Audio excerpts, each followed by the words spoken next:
Well, hello, boys and girls, ladies and germs. This is Tim Ferriss, and welcome to another episode of The Tim Ferriss Show, where it is my job to deconstruct world-class performers of all different types to tease out their routines, habits, influences, books, techniques, tactics, etc. that you can use or apply to your own life.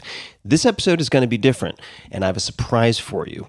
Many of you have heard my interview with the superhuman Adam Grant, which was one of the most popular interviews of 2019. I titled that podcast, The Man Who Does Everything, because Adam seems to accomplish more than the next 10 people combined. His colleagues are kind of mystified by it, and he has built systems and habits that allow him to do this. That's the important part. So it's not just that he came out of the womb with these abilities, he trained these abilities, and he has systems. He and I share an intense interest in just how far and easily you can train your memory to do things that seem completely impossible. That's what this episode will focus on. So it's going to be very, very tactical, very practical. For those who don't know Adam is an expert in how we can find motivation and meaning and lead more generous and creative lives. He is an organizational psychologist at Wharton, where he's been the top-rated professor for 7 straight years. He is the #1 New York Times bestselling author of 4 books that have been translated into 35 or so languages: Give and Take, Originals, Option B, and Power Moves. His TED Talks have been viewed more than 20 million times. His speaking and consulting clients include Google, the NBA, and the Gates Foundation, just to give you an idea of the spectrum. He's been recognized as one of the world's 10 most influential management thinkers, is one of Fortune's 40 Under 40, and a World Economic Forum Young Global Leader. He's received distinguished scientific achievement awards from the American Psychological Association and the National Science Foundation. It just goes on and on. The good news is that, like I said, this isn't all freakish genes and good luck. Adam uses uncommon tools and strategies for getting all of this done. You can find our previous episode about a lot of this at tim.blog/Adam Grant. Adam now has his own podcast with TED called Work Life, in which he takes you inside the minds of some of the world's most unusual professionals to explore the science of making work not suck. Put another way, how do you make work actually work for you? To that end, I wanted to share an episode of Adam's podcast that I really enjoyed titled How to Remember Anything. It is highly tactical, and you can just listen to the first 5 minutes to get an example of just how incredible you can hone your memory with the proper approach and tools. One last thing, for legal reasons, we didn't have the flexibility to remove any mid-roll ads, so Accenture, this one is on me. You're most welcome. And to those listening, please enjoy the episode. You can subscribe to Work Life with Adam Grant wherever you get your podcasts. This episode is brought to you by 5 Bullet Friday, my very own email newsletter. It's become one of the most popular email newsletters in the world with millions of subscribers, and it's super, super simple. It does not clog up your inbox. Every Friday, I send out 5 bullet points, super short, of the coolest things I've found that week, which sometimes includes apps, books, documentaries, supplements, gadgets, new self-experiments, hacks, tricks, and all sorts of weird stuff that I dig up from around the world. You guys, podcast listeners and book readers, have asked me for something short and action-packed for a very long time, because after all, the podcast, the books, they can be quite long. And that's why I created 5 Bullet Friday. It's become one of my favorite things I do every week. It's free. It's always going to be free. And you can learn more at tim.blog/Friday. That's tim.blog/Friday. I get asked a lot how I meet guests for the podcast, some of the most amazing people I've ever interacted with. And little known fact, I've met probably 25% of them because they first subscribed to 5 Bullet Friday. So you'll be in good company. It's a lot of fun. 5 Bullet Friday is only available if you subscribe via email. I do not publish the content on the blog or anywhere else. Also, if I'm doing small in-person meetups, offering early access to startups, beta testing, special deals, or anything else that's very limited, I share it first with 5 Bullet Friday subscribers. So check it out, tim.blog/Friday. If you listen to this podcast, it's very likely that you'd dig it a lot, and you can, of course, easily subscribe anytime. So easy peasy. Again, that's tim.blog/Friday. And thanks for checking it out, if the spirit moves you. LA Rams! LA Rams! LA Rams! 2016 was supposed to be a good year in the NFL for the Rams. They were relocating back from St. Louis to Los Angeles. A fresh start, a new home. But they only won 4 games and lost 12. They stank. And they hadn't had a winning season in 14 years. But the next year, 2017, things were different. When you find a way to come on the road, finish up your road record, 7-1, and win a division, there's only one thing you can say. The following season, the Rams win 13 out of 16 games, tying for the best record in football. They make it all the way to the Super Bowl. Their secret weapon? The Rams had hired a new head coach, Sean McVay. He was just 30 years old, the youngest NFL coach since 1938. His secret weapon? His memory. We saw you on television, and you remembered a ton of plays. Sean McVay can recall, on command, almost any moment he's ever seen on a football field. Listen to him being grilled by a couple sports reporters about completely random plays from past seasons. Week 12, Saints at Rams. 4:29 in the second quarter, 2nd and 7 on the Saints 7. What happened? Oh, Josh Reynolds touchdown, off-schedule play versus a three-man rush. You're absolutely right. Are you kidding me? You're unbelievable. You don't need to know the playbook or understand the lingo to hear that this is sort of crazy. Now we are bringing it back to 2015, Week 7. Bucks at Skins. Yep. 2nd and 7 on the Tampa Bay 24. 58 seconds left in the fourth quarter. Jamison Crowder wheel route down the right sideline. Jamison Crowder wheel out down the right sideline, set up the first down, and then how did that drive end? Jordan Reed touchdown and a 4x1 individual ISO slant. Check out the brain on Sean. You're amazing.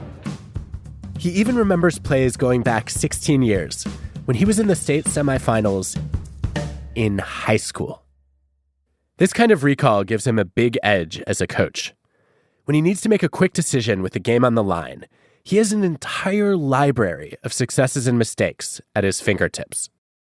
Sean McVay is clearly a savant, but memory is not just an innate talent. You can strengthen yours like a muscle. Your team can use it to pump up creativity and boost sales. And just maybe, we can all figure out exactly where we left our car keys.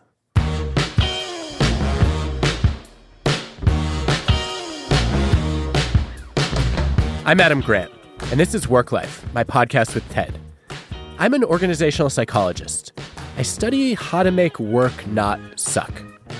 In this show, I'm inviting myself inside the minds of some truly unusual people, because they've mastered something I wish everyone knew about work. Today, memory. How to make your own recall stronger, and how to build your organization's memory, too. Thanks to Accenture for sponsoring this episode.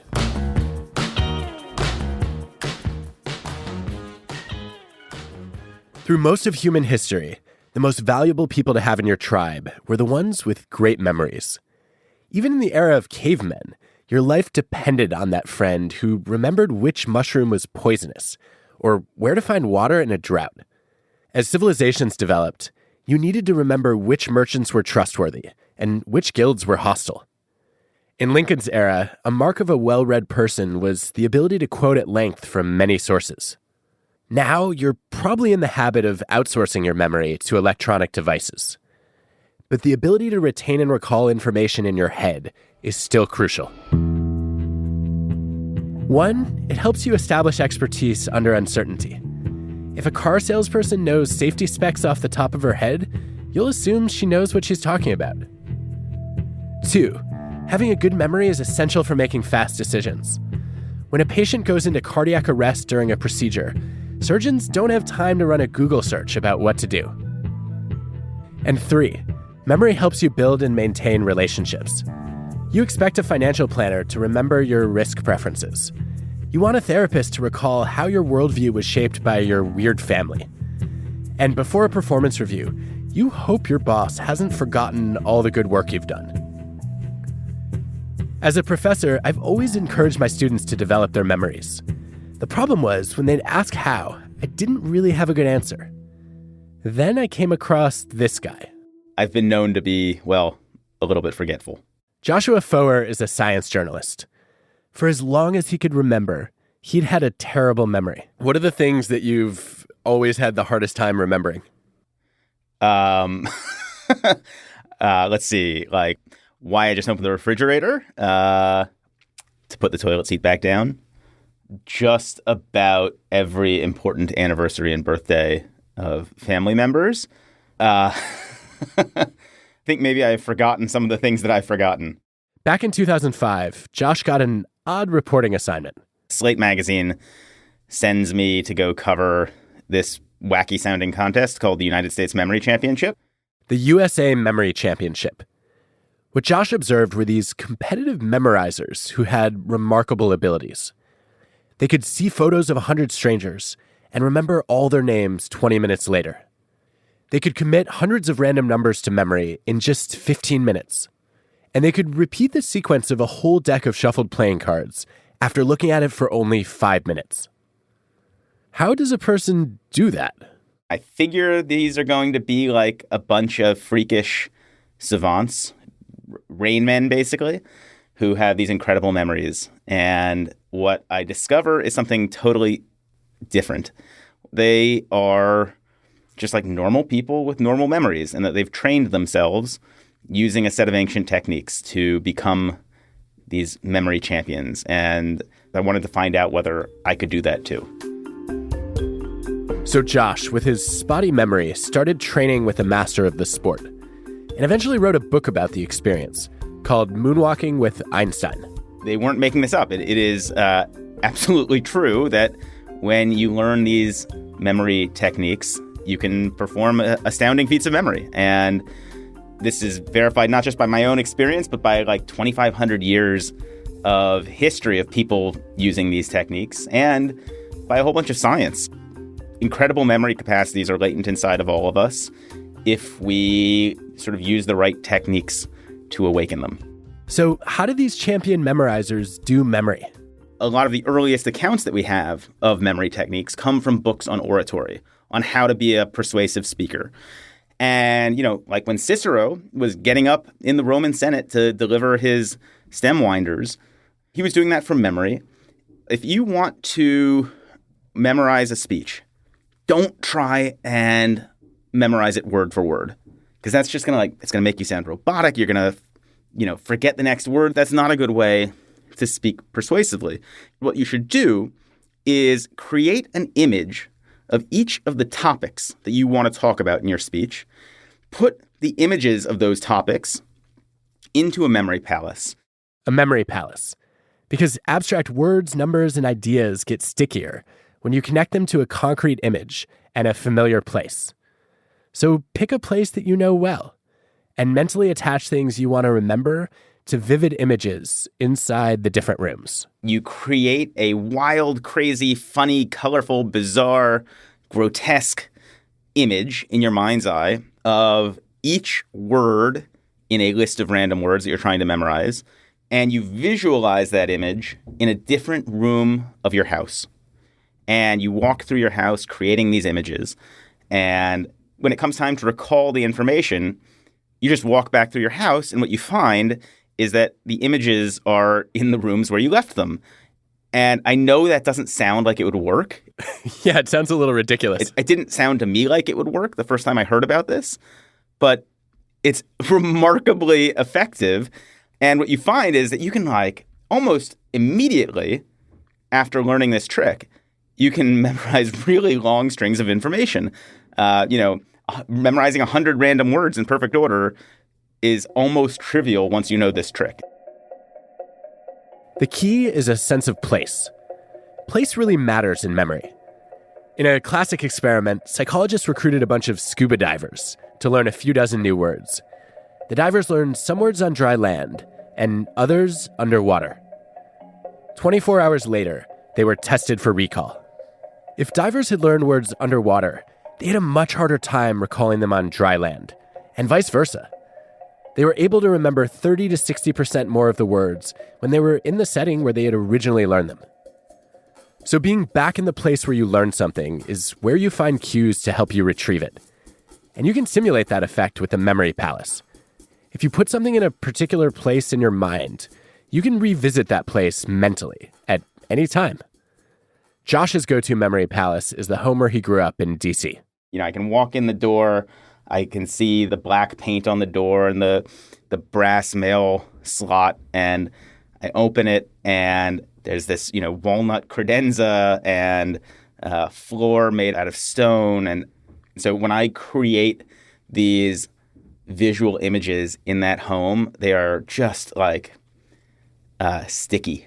They become attached to all of these other memories that I have about that house.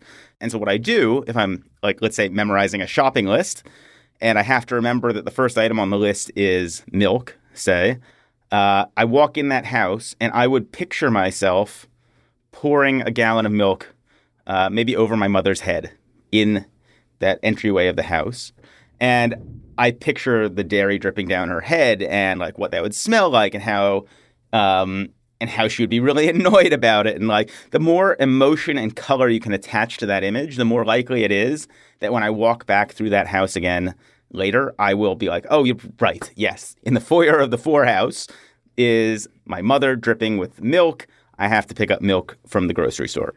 So does that mean you spend a few weeks a year just like wandering through buildings until you know them like the house you grew up in?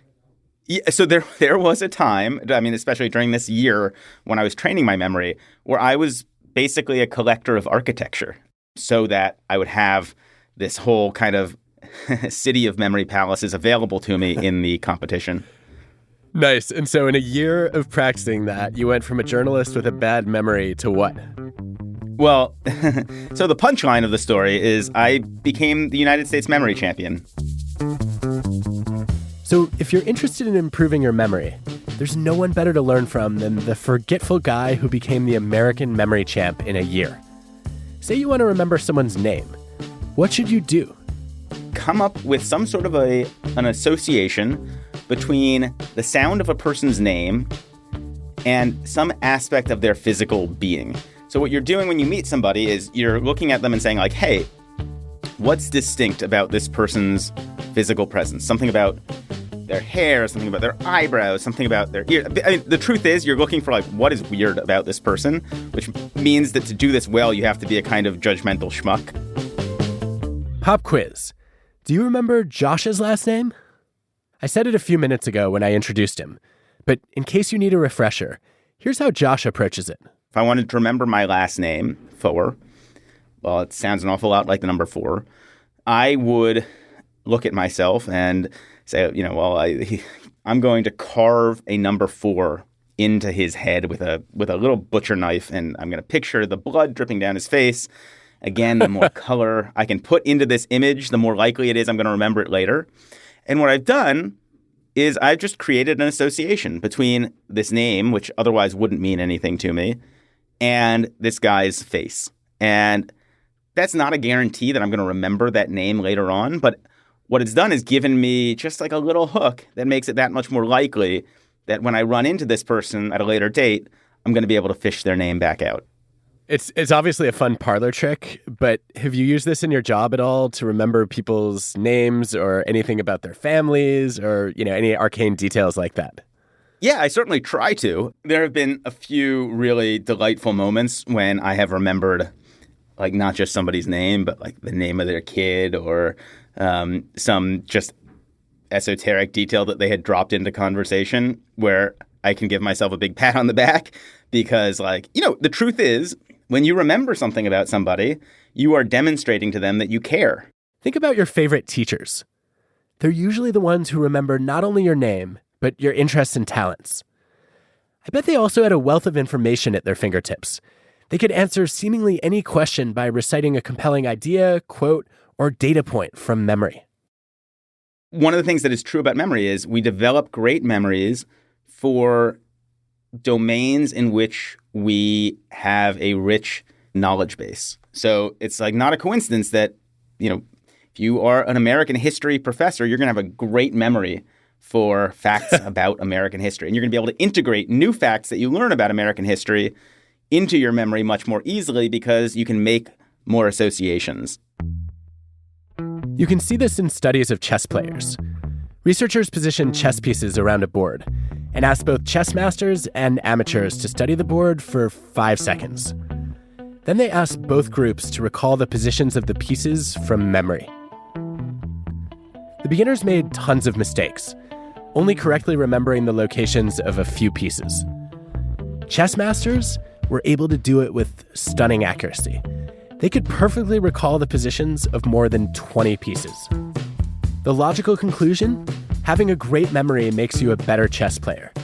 Just like Sean McVay in football, you have immediate access to a personal library of past games to guide your current decisions. But what happened when researchers scrambled the board, putting the pieces in places where they'd never land in a real game? Suddenly, the experts were no better than the beginners. It turns out that experts don't necessarily have superior memories overall. They build up memories of specific patterns from years of experience. Everybody has a great memory for something, and it is usually the thing that you care the most about, that you're most interested in, that you've got the richest knowledge base for. For me in second grade, that was baseball. I remember my teacher being surprised that I could recall not only the names, but also the batting averages of every player on the Detroit Tigers. My friends made fun of me for it. They called me Mr. Facts. Apparently it was annoying then, but it comes in handy now, because my job is to be Mr. Facts. And the interest I have today in remembering psychology studies is pretty similar to how I felt as a kid about baseball stats. Your team or company has lots of people with deep memories of what's worked and what hasn't, all working under one roof. It's a huge pool of information, potentially at your fingertips. And it's the raw material from which creative ideas can emerge, if you can figure out how to access it. More on that after the break.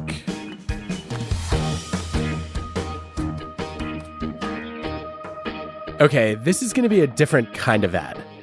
I've played a personal role in selecting the sponsors for this podcast, because they all have interesting cultures of their own. Today, we're going inside the workplace at Accenture.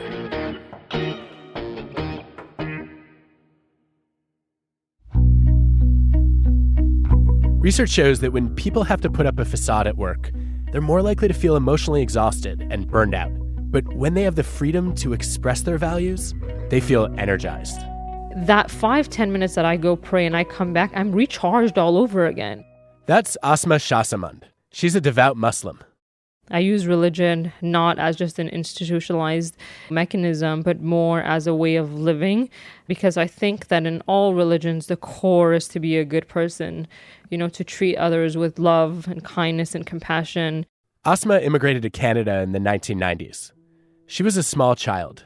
Her parents were fleeing a war. I was actually born in Afghanistan, in Kabul. Do you remember anything about your time in Afghanistan? I do remember one vivid memory I have, which is we were in these trucks trying to escape, and they were hiding people under blankets and whatnot because there was war zone areas. Wow. Gosh, I'm sorry you had to go through that. Thank you.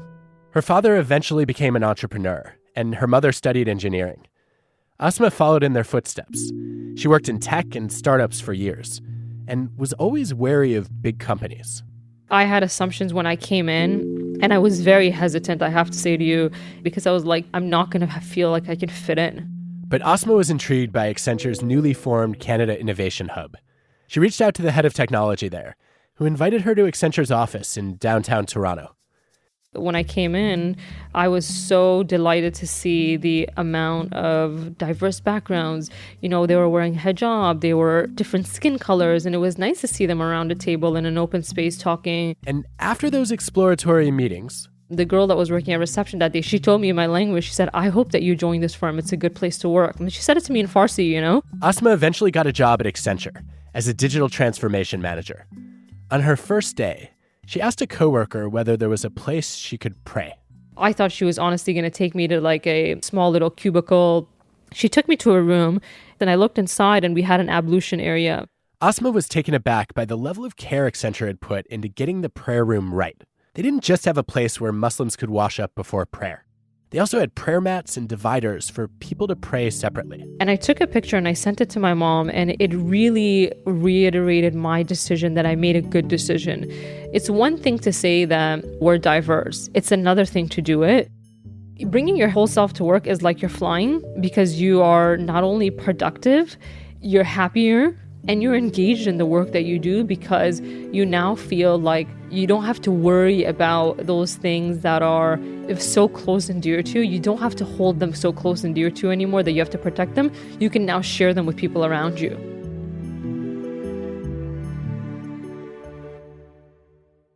Accenture is working to become one of the most truly human companies in the digital age. Learn more at accenture.com/careers.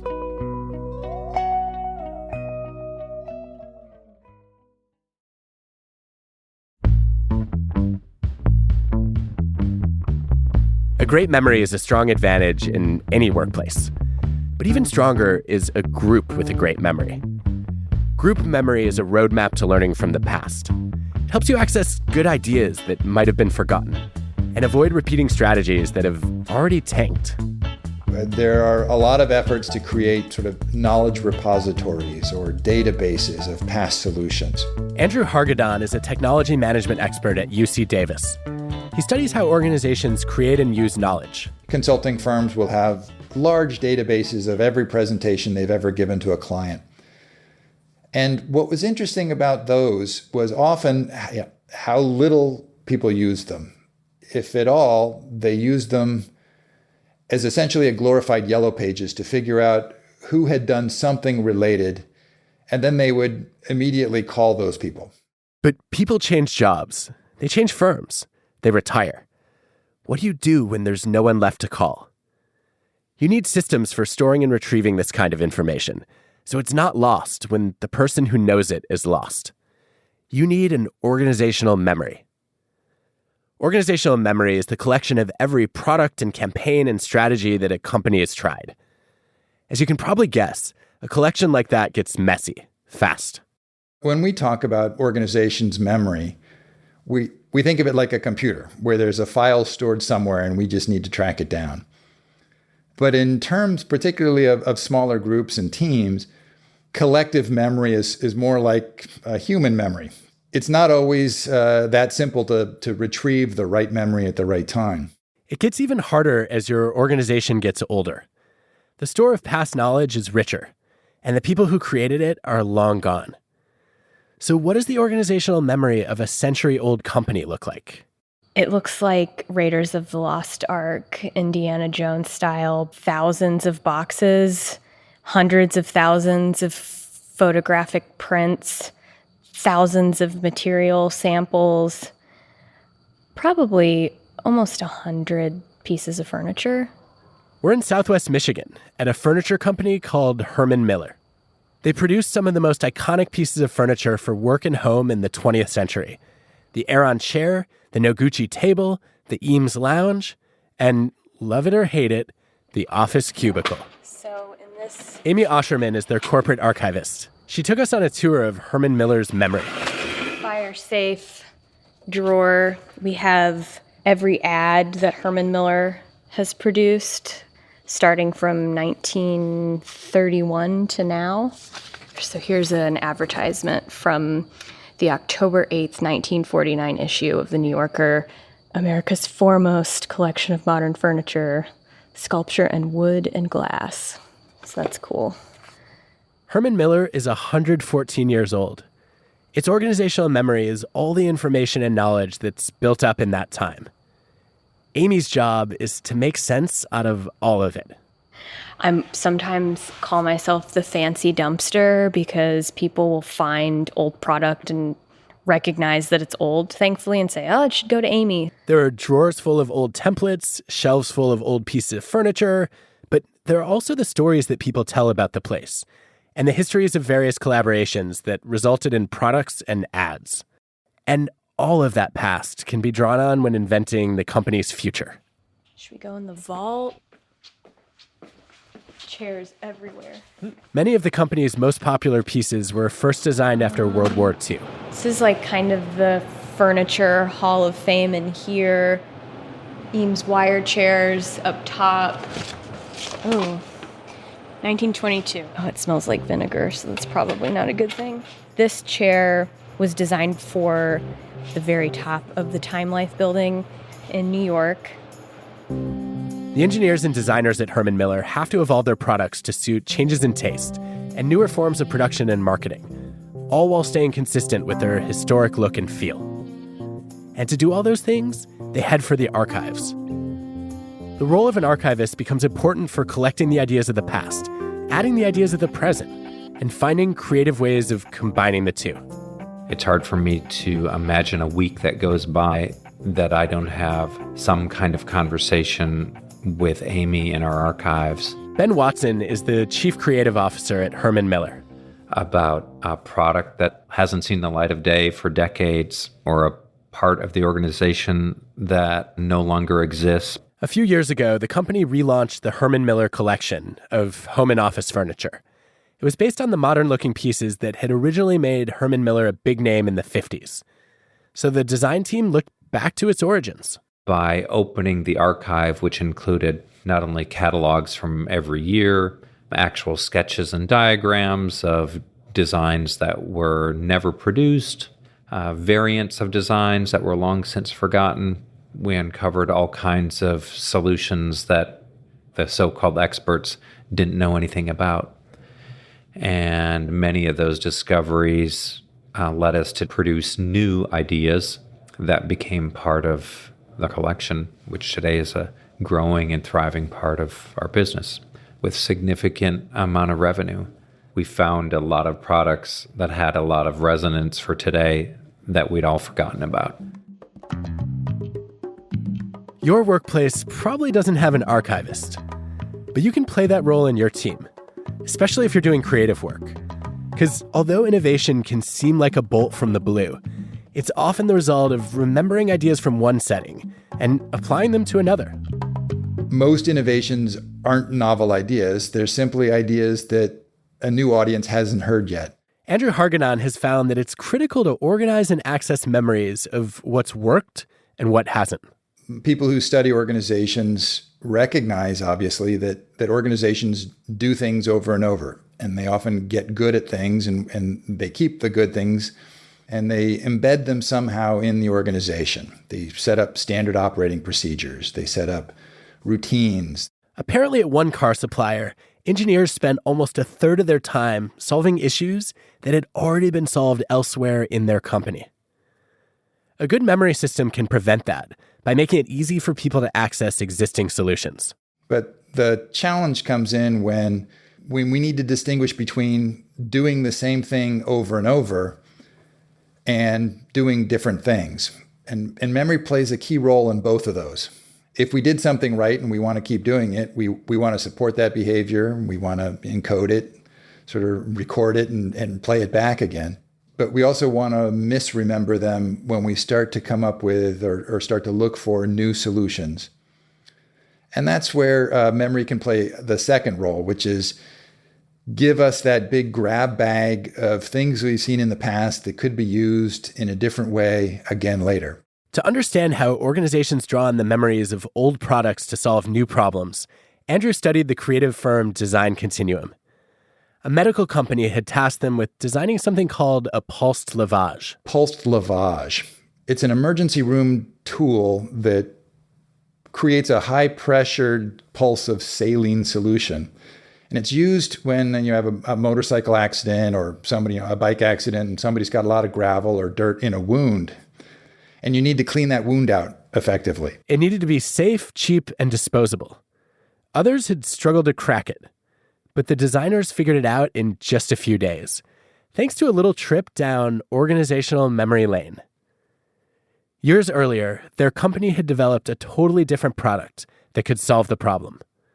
They'd even tested it on their kids. They'd developed super soakers, those high-pressure squirt guns. So they took that knowledge out of organizational memory and applied it to hospitals. And they designed a super soaker for an emergency room. And lo and behold, it ended up working out really well. They had to change the type of plastic and some of the design for medical product guidelines. But in all other ways, it was basically just a slightly more expensive super soaker. Those who can't remember the past are doomed to miss opportunity. When we think about memory, we think about it as knowledge, as bits of knowledge. We don't think about remembering and the role that remembering plays in making a new sense of that knowledge. Most of the value of our memories really comes out in finding new uses for them. To find new uses for old ideas, you need a way to remember them. You might not have access to a rich archive of squirt guns. You probably haven't mastered the memory palace yet either. If you want to remember something right away, you can start with 3 steps. 1, take a break. In one experiment, taking a 10-minute break after learning something improved recall for students by 10 to 30%, and even more for stroke and Alzheimer's patients. 2, quiz yourself. There's a wealth of evidence that studying, rereading, and highlighting are inferior to just taking practice tests. By retrieving information from your memory, you make it easier to find again. 3, tell someone else about it. New research reveals that the best way to learn something really is to teach it. Not just because you understand it better when you explain it, but also because you remember it better after you recall it. So if you want to commit anything in this episode to memory, go to a dark, quiet room and do nothing for 10 minutes. Then quiz yourself on the material and share a summary of your key takeaways with somebody else.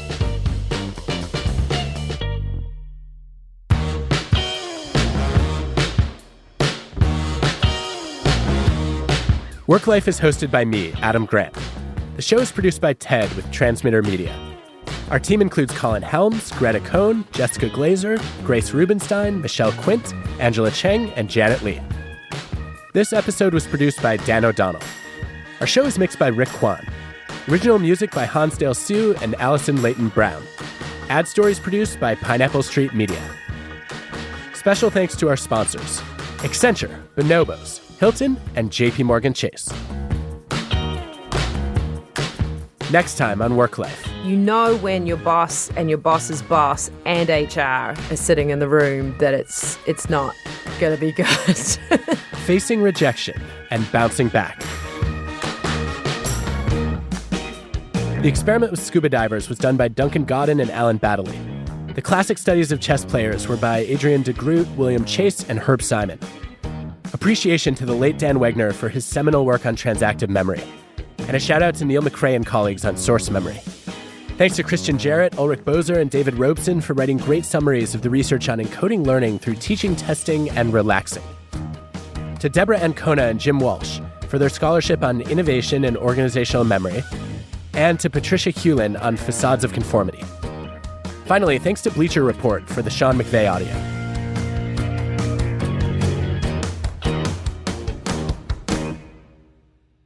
I don't know if you've seen the research on what's sometimes called kleptomnesia, where you misremember other people's ideas as your own. Did you say kleptomnesia?